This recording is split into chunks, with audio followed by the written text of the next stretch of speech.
Символ эпохи Евгений Евтушенко представил сегодня свои стихи в Казани. Полина Кострицкая продолжит.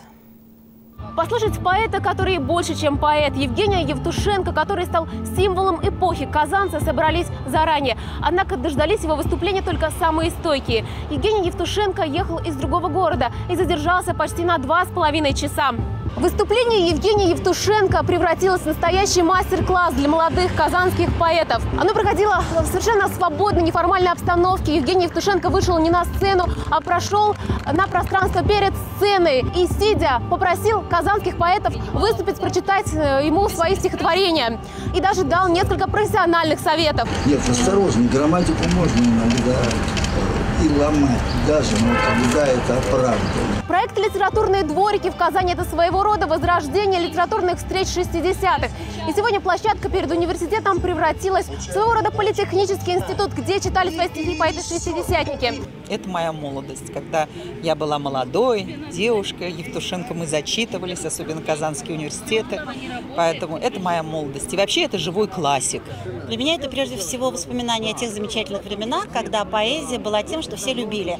И когда в актовом зале Казанского университета собирались толпы народу, когда они сидели на подоконниках, падали с этих подоконников, когда Евтушенко читал свои стихотворения. Для всех желающих освежить в памяти строки Евгения Евтушенко на литературном дворике подготовили специальный стенд с томиками поэта.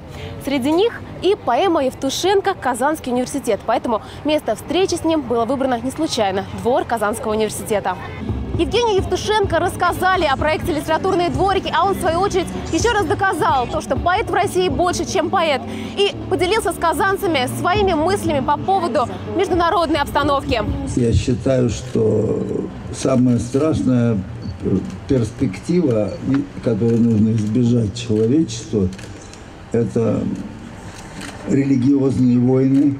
Сегодня же у Евгения Евтушенко проходит творческий вечер в Театре оперы и балета. И несмотря на то, что его торопили организаторы, он прочел собравшимся на литературные дворики казанцам свое новое стихотворение. Когда мы в потопе не дрогнем, мы право имеем назваться народом.